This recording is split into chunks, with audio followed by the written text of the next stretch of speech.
Hier, j'ai fait une vidéo pour montrer que Disney, qui devenait de plus en plus LGBTQ+, activiste, trans-activiste, qui remplaçait des personnages blancs par des personnages noirs, comme dans La Petite Sirène ou dans Blanche-Neige bientôt, j'ai montré que Disney était en train de perdre énormément de sa valeur. Elle en perdait beaucoup, notamment parce que ses fans commençaient à se détourner de la marque Disney, qui avait dégringolé dans le classement des marques préférées des Américains, que en plus ils avaient perdu presque 1 milliard de dollars de recettes sur leur dernier film.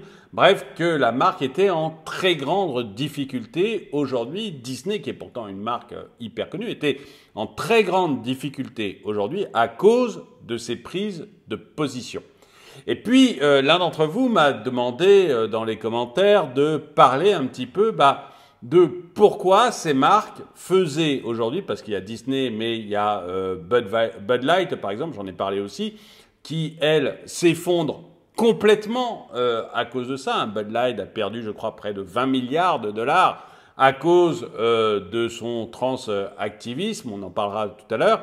Vous avez Target aussi qui a perdu plus de 10 milliards de dollars à cause de son trans-activisme. Donc, l'un d'entre vous m'a demandé dans les commentaires, eh bien, si je pouvais parler du CEI, des notes en fait qu'ont ces grands groupes en fonction de l'activité LGBTQ+, qu'ils ont. Et du coup, eh bien, comme c'est une des vidéos qui a été le plus commentée sur ma chaîne, alors curieusement, c'est une vidéo que YouTube a très peu diffusée. C'est-à-dire que en nombre de vues, elle n'est pas du tout exceptionnelle. L'algorithme de YouTube l'a bien cachée. Mais c'est une des vidéos les plus commentées que j'ai sur ma chaîne. Donc il y a une incohérence entre le nombre de présentations qu'a fait l'algorithme et le nombre de commentaires que j'ai. Mais bon, allez, on n'est pas là pour parler de YouTube.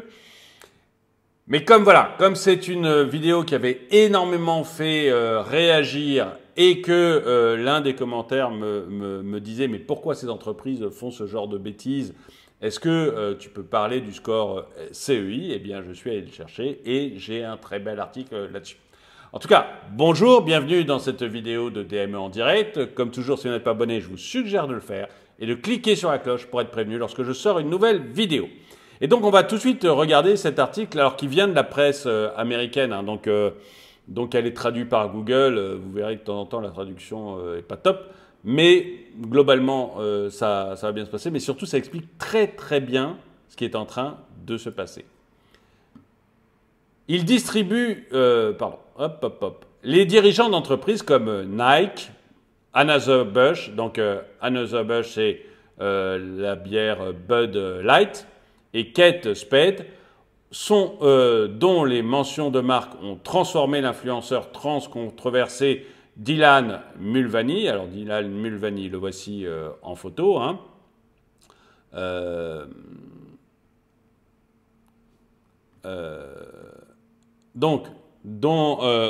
Ces marques ont transformé l'influenceur trans controversé Dylan Mulvaney en hit girl éveillé aujourd'hui, ne sont pas seulement des signes de vertu. Ces marques n'ont pas fait ça uniquement pour des raisons de vertu, de bien-pensance, etc.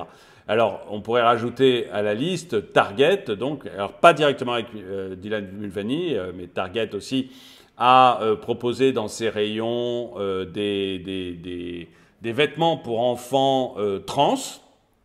Donc, par exemple, des maillots de bain petites filles qui cacheraient vous avez compris de quoi je parle, des petits garçons, parce que je ne peux pas dire tous les mots non plus, sinon l'algorithme qui strike, mais vous comprenez, hein, pour des petits garçons qui se sentiraient petites filles. Donc voilà, Target a fait ça. Et alors, incroyable, Tampax, vous savez ce que fait Tampax, hein, c'est des tampons pour les règles, a pris pour faire ses pubs Dylan Mulvaney.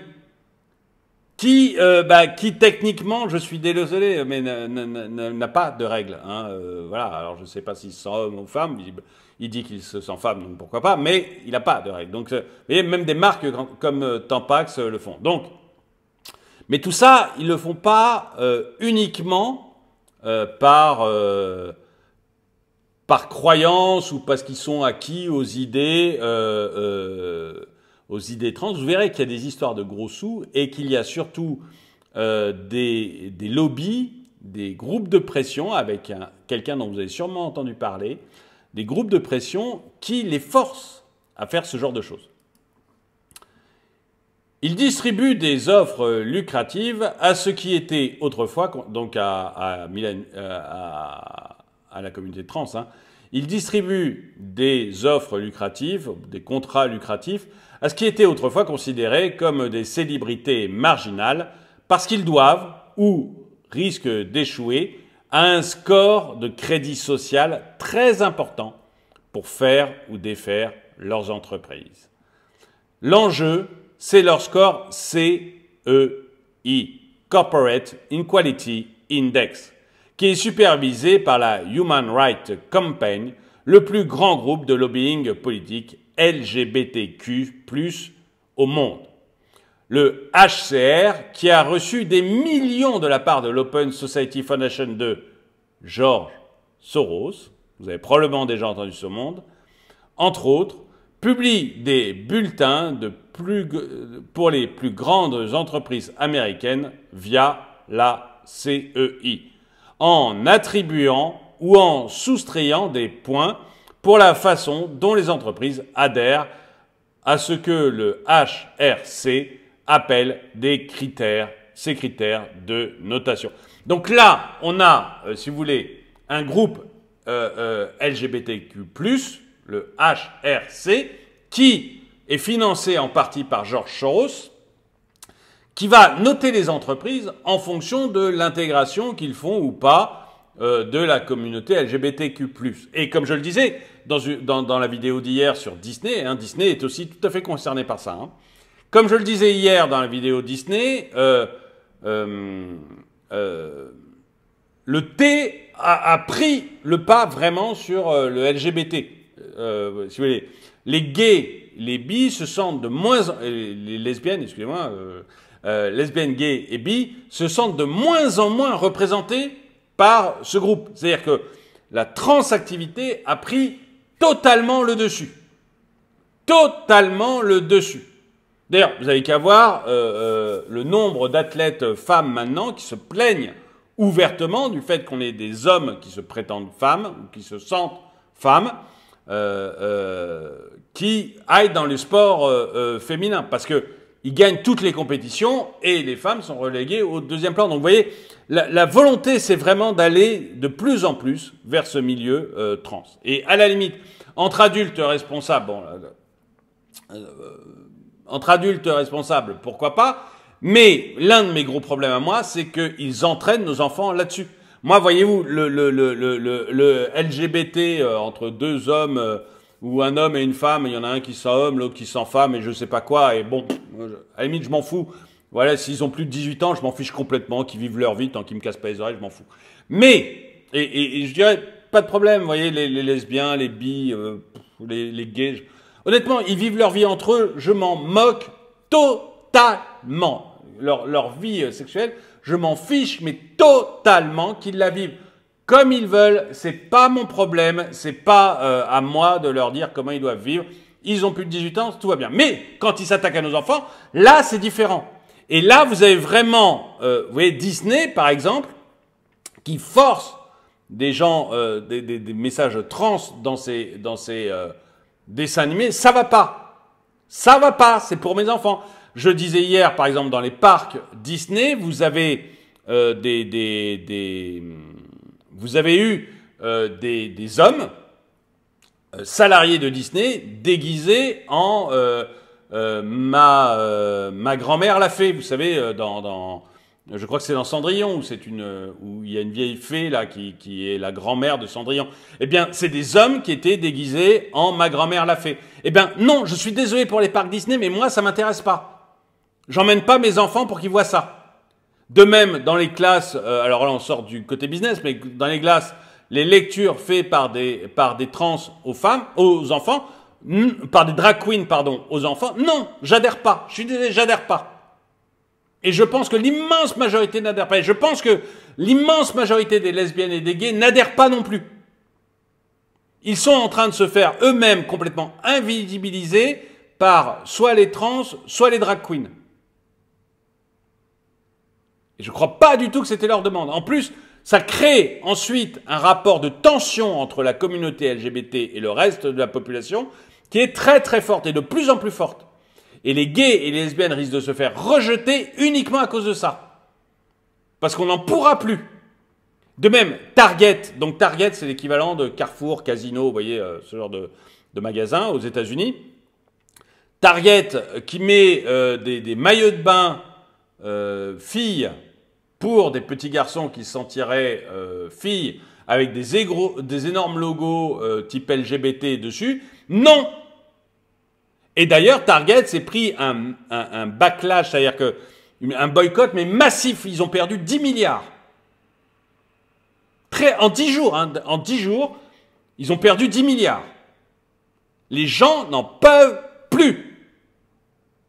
Ils n'en peuvent plus. Mais on voit que derrière, donc pour me raccrocher à ma vidéo, parce que c'est un sujet qui m'énerve moi de plus en plus, parce que j'ai des enfants, voilà, tout simplement.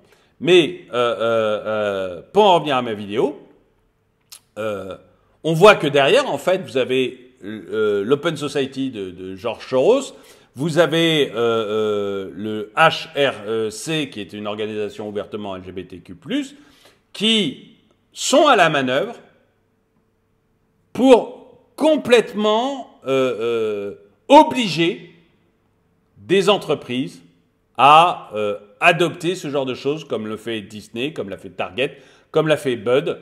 Hein, je rappelle Bud Light, pour ceux qui n'ont pas vu ma vidéo là-dessus, mais Bud Light a fait une publicité avec Dylan Mulvaney, donc la personne que je vous ai montrée là, qui est un homme, hein, enfin qui est un homme qui, je crois qu'il n'est pas opéré, je crois qu'en plus il n'est pas opéré ou elle n'est pas, je suis pas sûr que j'ai le droit de méjorer sur YouTube, mais comme je ne sais vraiment pas ce qu'il est, je suis désolé, mais j'ai du mal à dire si c'est il ou elle, mais peu importe. Mais donc il y a une image de cette personne dans une baignoire avec un bain moussant et en robe et en buvant des canettes de bière Bud sur lequel il y a son Bud Light, sur lequel il y a son visage. Derrière, vous avez eu un backlash massif des Américains. Et Bud a perdu près de 20 milliards de dollars. Les ventes de Bud ont baissé de 25%. 25%, alors que ses concurrents, eux, avaient des ventes qui étaient en hausse.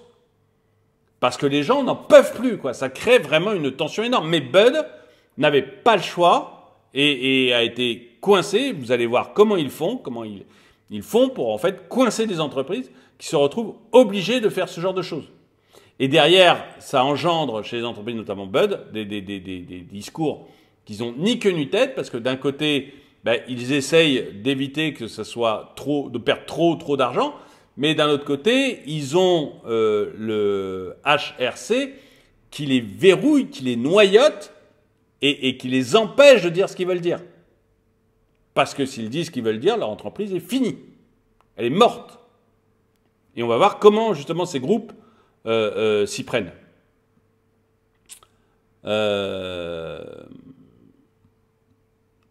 Les entreprises qui atteignent le maximum de 100 points donc au score CEI, hein, les entreprises qui atteignent le maximum de 100 points au total obtiennent le titre convoité de meilleur endroit où travailler pour l'égalité LGBTQ. Vous allez voir pourquoi c'est convoité. Il y a vraiment des questions de gros sous là-dessus. Hein. Selon les données du HRC, 15 des 20 premières entreprises du classement Fortunes ont reçu une note de 100% l'année dernière. Plus de 840 entreprises américaines ont accumulé des scores CEI élevés, selon le dernier rapport. Le HRC, qui a été formé en 1980 et a lancé le CEI en 2002, est dirigé par Kylie Robinson, qui a été nommée présidente en 2022 et a travaillé comme organisatrice politique pour la campagne présidentielle de Barack Obama en 2008. Donc vous voyez, il y a vraiment, enfin il y a un fond, vous voyez, voilà, c'est quand même une ancienne de Barack Obama qui a probablement travaillé aussi avec Biden. Il y a quand même un fond politique derrière tout ça. Hein. Le HRC énumère 5 principaux critères de notation, chacun avec ses propres sous-ensembles longs, ses propres sous-ensembles pour que les entreprises gagnent ou perdent des points CEI. Les principales catégories sont les suivantes: protection de la main-d'œuvre, avantages inclusifs, soutenir une culture inclusive, responsabilité sociale des entreprises et citoyens responsables. Les entreprises une entreprise peut perdre ses points CEI si elle ne répond pas à la demande du HRC pour l'intégration et l'intersectionnalité dans le développement professionnel, la formation basée sur les compétences ou autres, ou si elle n'utilise pas un programme de diversité des fournisseurs avec un effort démontré pour inclure les fournisseurs certifiés LGBTQ+. James Disley, un podcasteur politique qui gère un site appelé New Discourses, a déclaré au poste de la campagne des droits de l'homme. Ouais, alors excusez-moi, mais là la traduction est trop mauvaise, mais peu importe. Il a déclaré ça comme un racket d'extorsion, comme la mafia. Et c'est vrai que là, on a un truc, vous voyez. Donc, ces entreprises, ce groupe-là, ce HRC, va d'un côté dire qui est LGBTQ+, comme Dylan, par exemple. On va l'appeler Dylan, c'est plus simple. Et puis, d'un autre côté, il va forcer les entreprises à travailler avec ces gens-là. En fait, il va leur dire, si vous ne travaillez pas avec ces gens-là, je vous retire des points. Et là, il y a quasiment, effectivement, un racket, parce que Dylan va aller voir Bud et va dire, bah écoutez, il faut que vous travailliez avec moi, sinon vous allez perdre vos 100 points. Et si vous perdez vos 100 points, on va voir, il y a des fonds d'investissement qui vont plus investir chez vous, qui vont arrêter de travailler avec vous.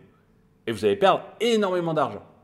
Donc, travaillez avec moi, payez-moi beaucoup d'argent, vous allez voir combien ils gagnent, c'est monstrueux, pour pouvoir garder votre note maximum. Et derrière, je ne sais pas si le HCR récupère un peu d'argent pour pouvoir donner le certificat LGBTQ+, à des gens comme Dylan, ça j'en ai aucune idée, mais vous voyez qu'il y a quelque chose quand même de pas net là-dedans. Il ne s'agit pas non plus de s'asseoir passivement. Le HRC, voilà l'une des fameuses pubs de Dylan, donc voilà Dylan, avec ses buds. Alors là, c'est pas celle où il est dans son bain, mais voilà. Franchement, est-ce que ça vous donne envie d'acheter une Bud? Hein, c'est une bière, hein, la Bud Light. Mais c'est gros, hein, aux États-Unis, c'est le numéro 1 de la bière. Mais est-ce que ça vous donne envie d'acheter une Bud? Une pub, c'est fait pour ça. Hein, donc, est-ce que là, vous avez envie d'acheter une Bud? Et vous voyez le coup de Dylan dans sa baignoire. Vous voyez la personne juste au-dessus de moi, là, qui est aussi un trans habillé donc en robe dans une baignoire à mousse. C'était à peu près ça, le truc de Dylan. Hein. Voilà, donc vous voyez que... est-ce que ça vous donne envie d'acheter le produit qui vous vend? Ce qui devrait être le premier choix de faire une pub. Hein. Vous voyez, c'est la première raison pour laquelle vous faites une pub. Hein. C'est pour que les gens achètent. Est-ce que ça vous donne envie? Je ne me prononce pas, hein. Moi, franchement pas. Voilà, si je me prononce. Moi, franchement pas. Mais là, on est en train de mettre le couteau sous la gorge de certaines entreprises pour qu'elles soient obligées de le faire. Donc, il ne s'agit pas de s'asseoir passivement. Le HRC envoie chaque année des représentants aux entreprises pour leur dire quel genre de choses ils doivent rendre visibles dans l'entreprise. Vous vous rendez compte? Vous avez des gens envoyés par le HRC, par George Shaw, ça peut exagérer ce que je dis, mais pas loin, qui vont dans les entreprises comme Bud et qui leur disent « Voilà cette année ce qu'on veut voir dans votre entreprise. Si on ne voit pas ça, on ne vous donnera pas une bonne note. Donc, on veut voir ça dans votre entreprise cette année. Oui, je suis d'accord, moi ça ressemble à un racket. Dites-moi ce que vous en pensez dans les commentaires. Vous verrez après quelles sont les conséquences, hein, parce que c'est vraiment lourd comme conséquence pour une entreprise si elle dit non, je veux pas. Mais vous comprenez, vous allez comprendre pourquoi Disney vous met maintenant des personnages trans dans ses films. Vous allez comprendre pourquoi Disney vous met vous transforme complètement les personnages dans les films et met des acteurs noirs à la place des acteurs blancs, enfin à la place de personnages blancs. Encore une fois, moi j'ai rien contre les acteurs noirs, je l'ai dit hier, je suis un enfant des années 80, il y avait Wesley Snipes qui jouait très régulièrement, il y avait Eddie Murphy qui était l'un des acteurs comiques les plus connus à mon époque, donc qui est noir. Vous aviez L'Arme Fatale, qui était l'une des séries, il y a eu 3 ou 4 films, L'Arme Fatale, les plus connus de mon époque. Eh bien, l'un des deux acteurs, Danny Glover, l'un des deux acteurs principaux, était noir. Vous aviez Samuel L. Jackson, qui est noir. Vous aviez Blade, qui était un tueur de vampires, il y a eu plusieurs films aussi avec lui, qui était un acteur noir. Ça gênait personne. Personne. Donc c'est pas un problème si vous écrivez un bon film avec un personnage qui est noir. C'est pas un problème. Par contre, vous remplacez un personnage blanc par un personnage noir, oui, là ça me pose un problème. Surtout la petite sirène où dans le livre, il est dit qu'elle est blanche comme l'écume. Et où dans le premier Disney, elle est rousse, blanche. Ce qui est logique parce que je rappelle qu'elle est à Copenhague. On peut quand même difficilement faire plus blanc que Copenhague. Hein. Donc voilà. Ou comme Blanche-Neige, qui s'appelle Blanche-Neige parce que sa peau est blanche comme la neige, et où on va mettre une métisse. Vous voyez. Donc c'est ça qui me dérange. Mais voilà. Comme ça me dérange que Cléopâtre soit jouée par une actrice noire. Alors que l'Égypte elle-même, le pays, dit que c'est faux, que Cléopâtre n'était pas noire. Et que, a priori, tout ce qu'on sait semble montrer qu'effectivement, elle n'était pas noire. Donc voilà, ça me gêne. Oui, ça me gêne. Maintenant, vous pouvez Black Panther, vous le faites jouer par un noir, ça ne me gêne pas, je trouve ça parfaitement normal. Le Wakanda peuplé de noirs, je trouve ça parfaitement normal. Et pour tout dire, j'ai bien aimé le premier, j'ai pas aimé le deuxième, mais j'ai bien aimé le premier film, ça ne me gêne pas du tout. Mais ce qui me gêne, ça. Et donc, si on a tous ces changements, c'est parce que vous avez des gens, là, qui viennent dans les entreprises tous les ans, pour leur dire ce qu'ils doivent mettre. Pour leur dire ce qu'ils doivent faire. Sinon, tu n'auras pas une bonne note.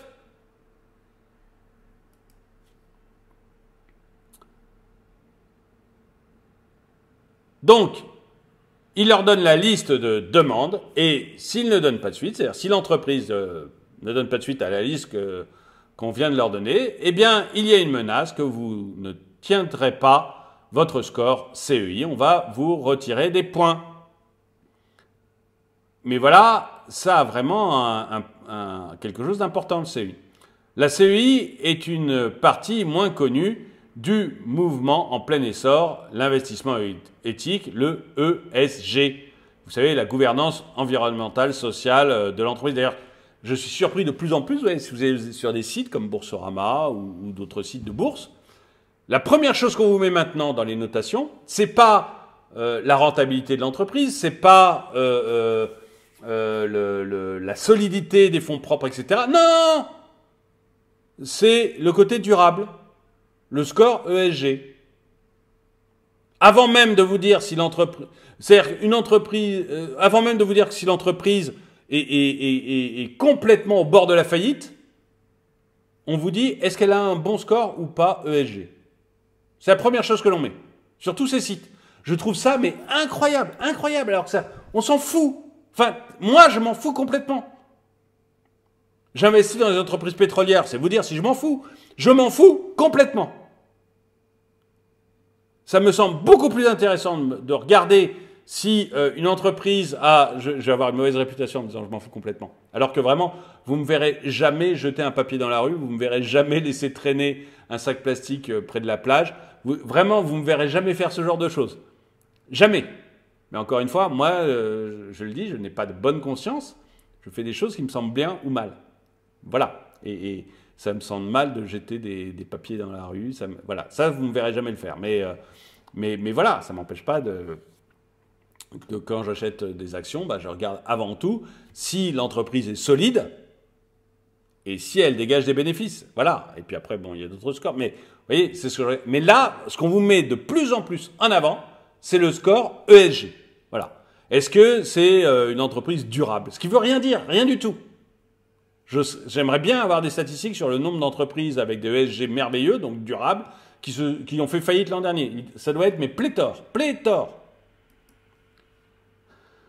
Donc l'ESG, c'est la gouvernance environnementale, sociale et d'entreprise. De plus en plus poussée par les 3 principales sociétés d'investissement du pays. Ah, ça, c'est important. Voilà. Pourquoi le CEI est important pour Disney, pour Bud Light, donc Anheuser-Busch, pour Nike, pour Tampax, pour Target. Pourquoi c'est hyper important pour eux d'avoir un bon score CEI? Parce que le CEI fait partie de l'ESG. Et l'ESG, vous avez 3 entreprises d'investissement, 3 fonds d'investissement que vous connaissez, qui ne regardent que ça. Enfin, pas que ça, mais qui sont extrêmement intéressés par ça. Les fonds ESG d'investissement dans des entreprises qui s'opposent aux combustibles fossiles poussent à la syndicalisation et mettent l'accent sur l'équité raciale et ce genre de choses, plutôt que sur le mérite dans l'embauche ou la sélection du conseil d'administration. Oui, le but, c'est que vous ayez 50% de femmes au conseil d'administration. C'est pas des gens compétents. 50% de femmes. Ce que je trouve mais ridicule pour les femmes. Ou tel pourcentage de noirs, ou tel pourcentage de trans. Ce qui est limite dégradant et raciste. Franchement, qu'une femme soit au conseil d'administration parce qu'elle est bien, parfait, parfait. Qu'elle y soit parce qu'elle a un vagin, franchement, c'est dégradant pour les femmes. Qu'un trans soit à un conseil d'administration parce qu'il est bon, très bien. Qu'il y soit, ou qu'elle y soit, je ne sais pas comment on le dit, parce qu'elle s'est fait opérer des parties génitales, c'est dégradant. Qu'un noir soit à un conseil d'administration parce qu'il est bon, très bien. Qu'il y soit parce qu'il est noir, c'est profondément raciste. Profondément raciste. Et ces gens poussent ce genre de pensée, qui est profondément raciste. Qu'un homme blanc ne soit pas au conseil d'administration pour laisser sa place à un homme noir, c'est profondément raciste pour le blanc et pour le noir. C'est un combo gagnant.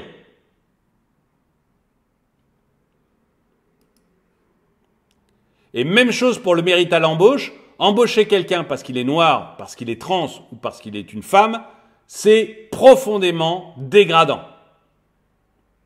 Je vous l'ai dit souvent, les gens qui disent qu'ils pensent bien sont ceux qui pensent le plus mal.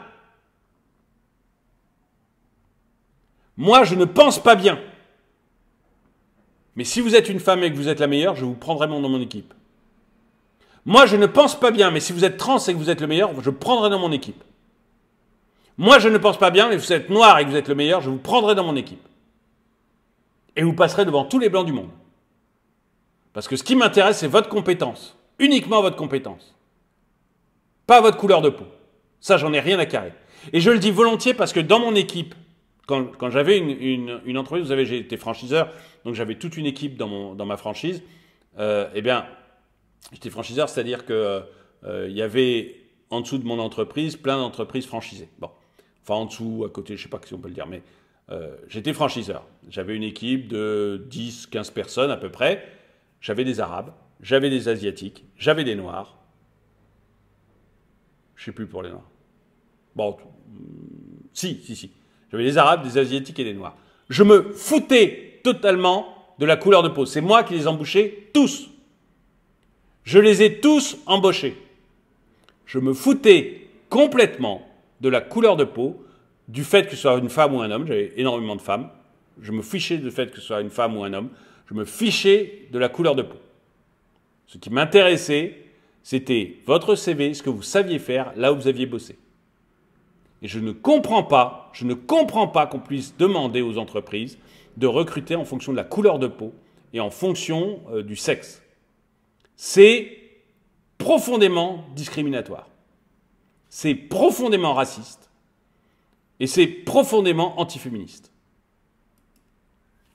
Dites-moi ce que vous en pensez. Peut-être que je me trompe, peut-être que je suis un vieux. Mais dites-moi ce que vous en pensez dans les commentaires. En conséquence, certains PDG américains sont plus soucieux de plaire à BlackRock, Vanguard et State Street Bank, qui sont parmi les principaux actionnaires de la plupart des sociétés américaines cotées en bourse, dont Nike, Anheuser-Busch et Kate Spade, qui ne le sont d'irrités conservateurs, ont déclaré de nombreuses sources au Poste. C'est-à-dire que vous avez... Vous voyez comment c'est fait, hein?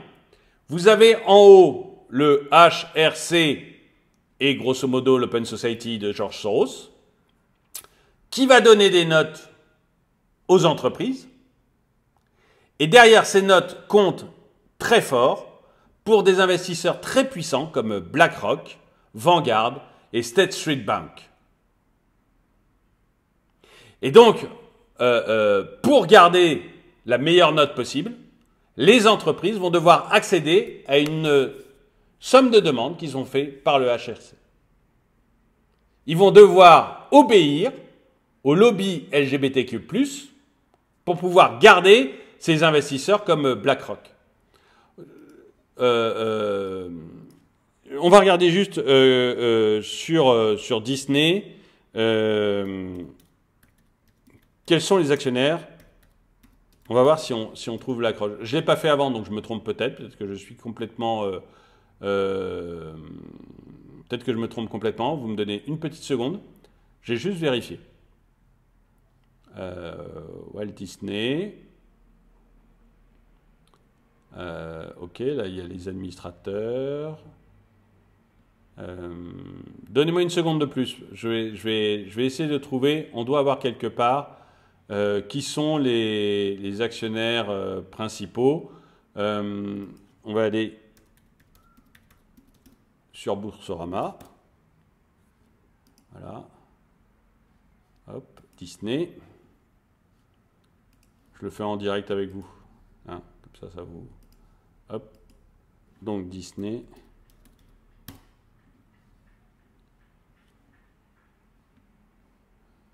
Hop.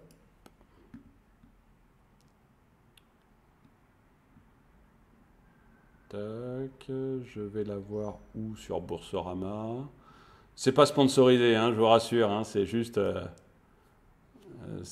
que je cherche là rapidement. Donc les dirigeants, on s'en fiche. Regardez, les deux premiers actionnaires de Disney. Vanguard, BlackRock. Et les deux premiers actionnaires de Disney, Vanguard, BlackRock. Donc vous voyez, hein, quand je vous disais que voilà, ces groupes, grosso modo, vous imaginez bien que Vanguard plus BlackRock, ça représente quasiment 15% de votre capital. Ces deux groupes vous disent, écoutez, si vous ne respectez pas les critères donnés par le HRC, eh bien, on quitte votre entreprise, on désinvestit. Donc, vous allez vous effondrer en bourse parce qu'on représente 15% de votre actionnariat. Bah voilà, Disney, il obéit, quoi. Il est là, ok chef, on va mettre des trans, on va remplacer des blancs par des noirs, on va remplacer tous les super-héros hommes par des super-héros femmes. Hein. J'ai parlé de Iron Man qu'on remplace par Iron Heart, dont tout le monde se fout. Hulk qu'on remplace par She-Hulk, etc. Alors She-Hulk existait déjà comme perso, mais là, elle est complètement cheatée, elle est capable de tout, et elle est tout de suite très intelligente, tout de suite capable de tout contrôler, etc. Et elle est plus forte que Hulk, forcément, donc voilà. Mais vous comprenez pourquoi maintenant, hein, quand vous voyez les deux actionnaires principaux de Disney, et que vous voyez ici que BlackRock et Vanguard, donc les deux principaux actionnaires, de Disney sont attentifs aux fameux critères CEI. Bon, bah, pour avoir une bonne note CEI, vous obéissez à ce que vous dit, grosso modo pour le faire vite, à ce que vous dit le HRC et l'Open Society de George Soros. Voilà. Voilà la raison qui fait que ces gens font des bêtises. Et je suis sûr que si je fais Another Bush,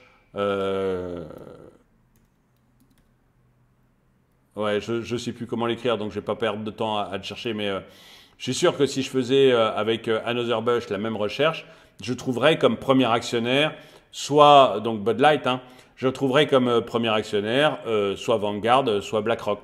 Voilà. Et donc c'est comme ça que ces groupes se font coincer par des trucs. Voilà.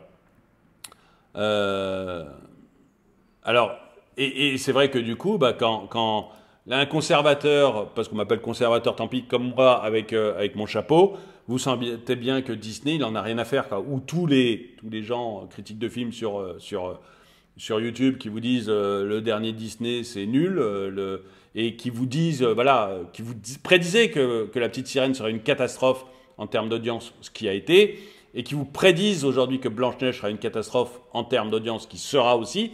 Mais en fait, Disney n'en a rien à faire de nos avis et des avis de vous, ou qui disent qu'on ne veut pas voir des drag queens, des hommes habillés en femmes dans les parcs à thème Disney. Ils en ont rien à faire parce que leurs principaux actionnaires, c'est BlackRock et Vanguard. Et que BlackRock et Vanguard ont décidé qu'il fallait absolument se fier aux critères CEI. Donc voilà, on pèse beaucoup moins que ces groupes qui sont gigantesques. Enfin, ça, attention. C'est ce dont on a l'impression au premier abord. Parce que Disney qui perd 1 milliard, j'en parlais hier, quasiment 1 milliard, sur ses 8 derniers films, qui perd quasiment 1 milliard, au bout d'un moment, même si vous appelez BlackRock, même si vous appelez Vanguard, vous ne pouvez pas avoir vos actions qui baissent continuellement parce que vous avez des parts de Disney et que Disney s'effondre. Et donc à un moment, le patron de Disney, malgré ses 2 principaux actionnaires, il va être obligé de se dire « mais il faut quand même que je fasse des films qui plaisent à mon public. Sinon je ferme. Sinon je ferme. » Donc on a en réalité un pouvoir beaucoup plus gros que BlackRock et Vanguard. Ce qu'il y a, c'est comme on est très dispersé et ça prend beaucoup plus de temps de montrer. Alors que là, vous voyez, vous avez une équipe du HRC qui passe chez Disney, qui leur dit « voilà cette année ce que vous devez faire. Je veux une petite sirène noire. Je veux une Blanche-Neige noire. Je veux tel acteur trans dans un Marvel. Je veux remplacer Iron Man par Iron Heart. Je veux remplacer Steve Rogers, le Captain America, par un Captain America noir. Et vous allez me faire tout ça. » Et derrière, vous avez 2 principaux actionnaires qui disent « faut que vous ayez la meilleure note, donc vous allez le faire ». Ça pèse immédiatement, ça vous le voyez, et du coup, le patron de Disney dit « ok, je vais le faire ». Mais derrière, quand il voit petit à petit tout le public qui s'en va et son chiffre d'affaires qui dégringole au fur et à mesure, au bout d'un moment, j'espère qu'il y aura une réaction, je pense, ou c'est ça ou la faillite, il y aura une réaction de ces groupes. Comme on voit que Bud a été obligé de réagir un peu, que Target a réagi immédiatement, ou que Starbucks, par exemple, a retiré toutes ces décorations de la Pride tout de suite avant même d'avoir des problèmes. Parce que quand il a vu ce qui se passait avec Bud, quand il a vu ce qui se passait avec Target, ils ont dit stop. Vous avez même Microsoft qui, pour la Pride, mettait généralement un logo aux couleurs de la Pride. Le logo a disparu. Hein, généralement, c'est tout mois de juin. Là, vous verrez, il a disparu très très rapidement. Parce que Microsoft s'est dit, oh là, ça commence à déconner, là, on arrête. Parce qu'on ne peut pas perdre du chiffre d'affaires, même si nos actionnaires principaux sont BlackRock et Vanguard. Donc, il y a quand même un retour de flamme qui se fait en ce moment, mais vous voyez que eux, ils ont actuellement une pression maximum pour garder cette chose. Cette semaine, alors l'article est un peu lointain, je l'avais fait en fait, j'avais utilisé sur ma chaîne principale Draw My Economy pour faire un épisode là-dessus. Donc l'article est un peu vieux, mais il est tout à fait valable. Donc quand il parle de cette semaine, on est d'accord que c'était il y a quelques temps. Les nouvelles campagnes publicitaires de Mulvaney pour Bud Light et Nike ont ébouriffé les critiques de la star country Travis Street et Kid Rock. Oui, il y a une réaction très forte à la pub qu'a fait Mulvaney pour Bud Light, mais vraiment très très forte et très très négative, ce qui fait que Bud s'est effondré. Qui ont tweeté des vidéos sur lesquelles ils étaient en train de tourner des cas de Bud Light. En fait, dans les vidéos, on a par exemple Kid Rock, qui est un chanteur de country assez connu aux États-Unis, qui mitraillait des Bud Light à la mitraillette. Il avait des packs de Bud Light et il tirait ça au fusil. Voilà, donc bon, c'est très américain, mais il y a eu vraiment un backlash très fort. Mais on va voir qu'en fait, ces gens, des gens comme Mulvaney, donc vous savez, hein, c'est l'activiste trans que je vous ai montré, gagnent énormément d'argent avec ça. C'est-à-dire que eux, ils se font un fric monstrueux sur les campagnes de pub qu'ils font. Parce qu'en face, vous avez des compagnies, des entreprises qui sont obligées de les recruter par le système qu'on a vu. Mulvaney, 26 ans, qui est passé d'homme à femme début mars 2021, alors je crois qu'il n'a pas été opéré. Il me semble, je suis sûr à 99% qu'il n'a pas été opéré. Dites-moi dans les commentaires si vous avez une news là-dessus. Mais quand on dit qu'il est passé d'homme à femme, il me semble que c'est sans opération, c'est-à-dire que il se sent femme, il s'habille avec des robes, mais il a gardé son appareil génital masculin. Sûr à 99%, mais vérifié parce que je peux m'être trompé. J'avoue que je ne suis pas dans la fanbase de Mulvaney ou de tous ces gens-là et que du coup, je ne suis pas forcément leur vie au jour le jour. Donc, Dylan Mulvaney, 26 ans, a gagné plus d'1 million de dollars grâce à ses avenants, notamment des marques de mode et de beauté qui incluent Ultra Beauty, Oslob, CeraVe, ainsi que Crest et Instacart. Donc c'est des marques américaines, bien sûr, pour le moment. Il a également gagné 10 millions de followers sur TikTok. Mais ni Kid Rock, ni même Mulvaney ne sont ceux que les hauts dirigeants américains essaient d'impressionner, disent les experts. Encore une fois, les patrons des grandes boîtes, ils ne sont pas du tout en train de regarder ce que fait Mulvaney ou ce que fait Kid Rock. Donc Kid Rock, qui est un conservateur, ou Mulvaney, c'est pas vraiment ça qui les intéresse, les patrons. Eux, ce qu'ils regardent, c'est leur score et leurs gros actionnaires. C'est ça qui compte pour eux.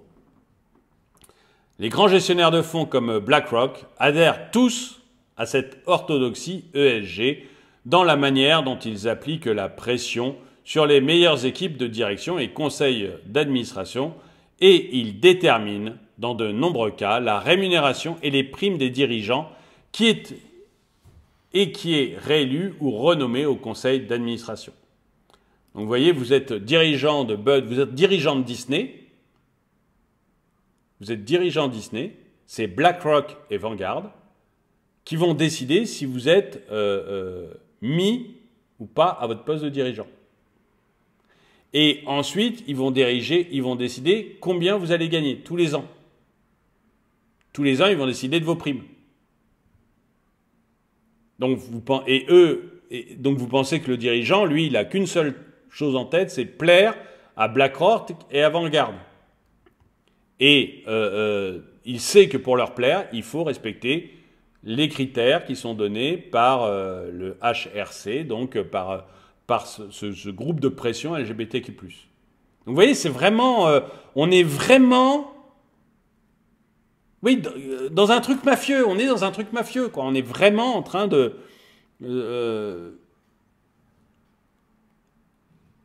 imaginez un seul instant que ce soit des suprémacistes blancs qui fassent ça. Imaginez une seconde que ce soit des suprémacistes blancs qui fassent ça.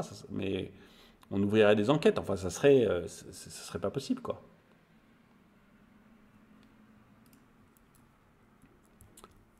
Les grands gestionnaires de fonds... Ah, bah, excuse-moi, j'ai déjà dit. Tac, tac, tac, tac, tac. L'entrepreneur Vivek Ramaswamy, je ne connais pas son nom. Excusez-moi de ne pas prononcer, mais j'aime pas écorcher les noms des gens que je ne connais pas. Candidat à la présidence en tant que républicain et auteur de Woke Inc., a déclaré au Poste « Ils peuvent nous rendre la tâche très difficile ils peuvent vous rendre la tâche très difficile si vous ne respectez pas leur programme. Si vous ne respectez pas le programme des woke, votre vie de chef d'entreprise, si vous êtes patron de Disney ou vous voyez, de boîtes gigantesques, Nike, boîtes gigantesques, va devenir extrêmement difficile. Et c'est pour ça qu'on voit autant de trans, autant de changements woke dans les entreprises. En 2018, le PDG de BlackRock, Larry Flint, qui supervise les actifs d'une valeur de 8,6 billions de dollars et a été nommé visage de l'ESG, donc c'est quand même pas... Voilà, quand on vous dit que BlackRock est sensible à l'ESG, vous imaginez qu'il a été nommé visage de l'ESG, a écrit une lettre désormais tristement célèbre, au PDG, intitulée « A Sense of Purpose », qui a poussé un nouveau modèle de gouvernance en ligne avec ses valeurs ESG. La société exige que les entreprises publiques et privées servent un objectif social, a écrit Fink. Pas moi, hein, vraiment, la société peut-être, mais moi je m'en fous. Le seul objectif social d'une entreprise est de faire le plus de bénéfices possible. Le seul objectif social d'une entreprise est de faire le plus de bénéfices possible. C'est comme ça qu'elle grossira, c'est comme ça qu'elle paiera des bons salaires, c'est comme ça qu'elle augmentera son nombre de salariés. Tout le reste, c'est du foin. Pour prospérer dans la durée, chaque entreprise doit non seulement délivrer des performances financières, elle doit délivrer que ça, mais aussi montrer comment elle apporte une contribution positive à la société. Je ne pense pas. Dites-moi ce que vous en pensez dans les commentaires, je ne pense pas. Fink a également fait savoir que si une entreprise ne s'engage pas avec la communauté et n'a pas de but, elle finira par perdre la licence d'opérer des principales parties prenantes. C'est-à-dire que, globalement, si elle n'obéit pas au lobby LGBTQ+, elle perdra la licence d'opérer. Elle sera laissée tomber par les fonds d'investissement. C'est clairement ça que ça veut dire.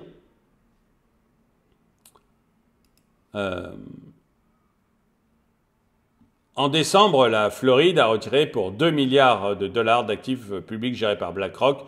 Bon, ça, vous savez que c'est Ron DeSantis qui est...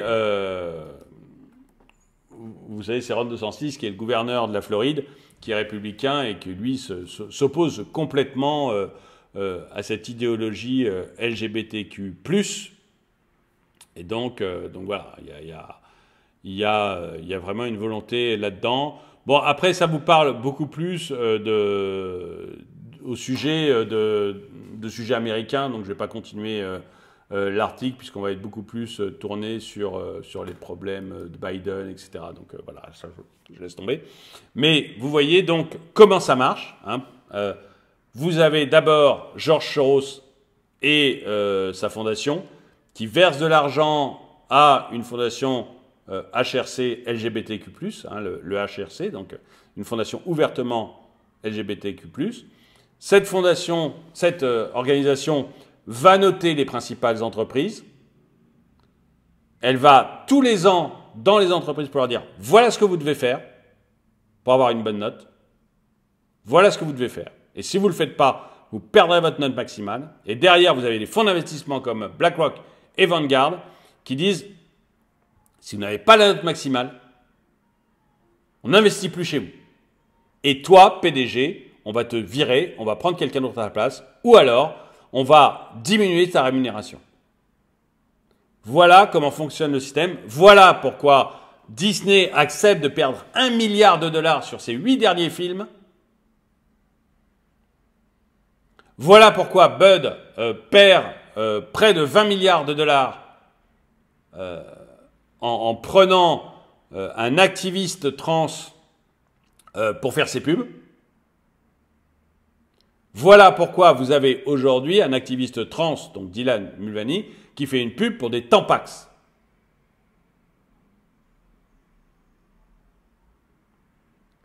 Et voilà pourquoi, au final, vous avez chez Target, mais également vous avez chez Target des maillots de bain filles, mais pour garçons, mais enfants, hein. Et voilà pourquoi vous avez chez Disney, dans les parcs d'attractions, des hommes habillés en femmes ma grand-mère l'a fait.